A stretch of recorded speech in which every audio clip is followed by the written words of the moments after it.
Uber Files, épisode 8. Alors les Uber Files, vous savez, c'est ce scandale qui révèle à quel point Emmanuel Macron, quand il était ministre de l'économie, a pu aider Uber à s'implanter en France jusqu'à passer un deal avec Uber. Et bien là, dans nos auditions de l'enquête parlementaire Uber Files, on a auditionné les ministres actuels et les grands dirigeants d'Uber. Alors, on a auditionné Clément Beaune, ministre des Transports, Olivier Dussopt, ministre du Travail, Elisabeth Borne, qui est la première ministre, et aussi le PDG monde d'Uber et d'autres dirigeants d'Uber. Écoutez la stratégie d'Uber et des ministres.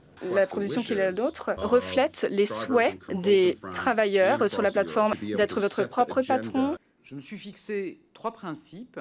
Permettre à ceux qui souhaitaient être indépendants de l'être réellement, Mais avec toujours une protection sociale. doter les travailleurs des plateformes de réels droits sociaux, Un dialogue social, par exemple en France. et bien sûr faire confiance au dialogue social. Vous avez entendu comme moi, c'est exactement le même discours. Nous sommes passés d'une ère de confrontation à une ère de collaboration. Une collaboration très étroite même. Alors il faut savoir que le PDG monde, Dara Khosrowshahi, et ouais c'est dur à prononcer mais j'ai réussi, eh bien avait défendu en 2021 ce qu'il appelait le Better Deal. C'est-à-dire qu'il veut absolument un dialogue social pour permettre des droits sociaux des travailleurs indépendants tout en leur préservant la flexibilité. En fait, son souci à lui, c'est surtout qu'on ne touche pas à leur statut d'indépendant parce que lui, il veut surtout pas assumer des responsabilités d'employeur. Et nous espérons que le Parlement de l'Union européenne écoutera les souhaits des travailleurs. Quant à la directive européenne pour la présomption de salariat,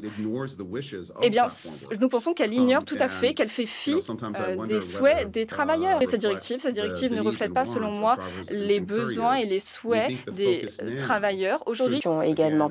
Je me permettrai de répéter à chaque fois que nous espérons que vous serez à l'écoute des souhaits des coursiers et des chauffeurs. Ah ouais, il se répète, il est lourd même. Mais en fait, est-ce que c'est les travailleurs qui choisissent leur statut d'être indépendant ou salarié? Non, en fait. Ce qu'il faut voir, c'est quelle est la réalité de la relation des travailleurs des plateformes avec les plateformes. Et en fait, toutes les décisions de justice montrent qu'ils sont dans des liens de subordination. Donc, en contrepartie, il faut la requalification salariée. Mais le Better Deal, le dialogue social avec les travailleurs des plateformes, ça donne quoi exactement?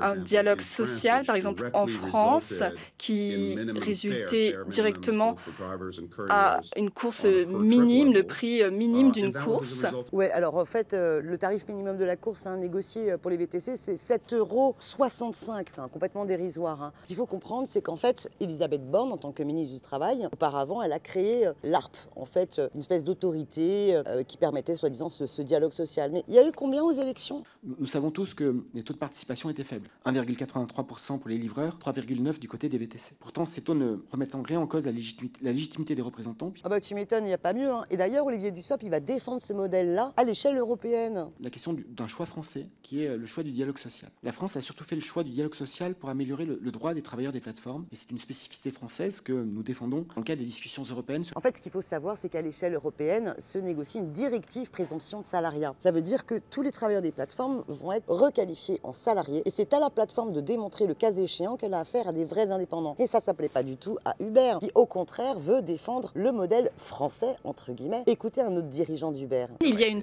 opportunité de créer une directive qui fournit à la fois de la sécurité et de la flexibilité. C'est une bonne occasion. Il y a plusieurs problèmes. La première, par exemple, c'est que nous pensons qu'il y a une opportunité qui a été manquée d'être plus précis dans les critères qui apparaissent actuellement dans cette directive, tout particulièrement quant à l'idée du contrôle ou de la subordination. Et justement, la stratégie de la France, c'est quoi? C'est de torpiller cette directive présomption de salariat en disant qu'il faut rajouter plein de critères pour justement empêcher que les travailleurs puissent être qualifiés en salariés et défendre les intérêts des plateformes. Je ne sais pas comment vous pouvez dire que la France voulait torpiller une directive, alors que nous avons dit publiquement lors du Conseil EPSCO du 8 décembre que nous étions prêts à voter la proposition faite par la présidence tchèque. La France était prête, n'empêche qu'elle n'a pas voté. Et puis moi, je vais vous dire une chose, c'est que nous avons auditionné dans la commission d'enquête Uber Files le secrétariat général aux affaires européennes. Et lui, il nous a pas pipoté. Il a dit que la France ne pouvait pas voter cette proposition parce qu'elle était en désaccord avec la présomption de salariat. Rappelez-vous. La question d'un choix français, qui est le choix du dialogue social. social. Et c'est une spécificité française que nous défendons dans le cadre des discussions européennes. Et le choix que nous avons fait est celui plutôt de la présomption d'indépendance. Et oui, la France, elle essaye de torpiller cette directive européenne présomption de salariat. Et en fait, vous avez d'un côté Uber qui défend the better deal, dialogue social des droits sociaux pour pas requalifier en salarié, et puis la Macronie qui l'applique. Et c'est la Startup Nation de Macron, finalement. Voilà. C'est pour ça que nous exigeons qu'il y ait un vote à l'Assemblée nationale sur la position que la France doit défendre au Conseil de l'Union européenne. Voilà. Un débat suivi d'un vote. Voilà. Alors, si vous avez aimé cet épisode, vous le likez, vous le partagez, et puis on continue les enquêtes Uber Files, la suite au prochain numéro.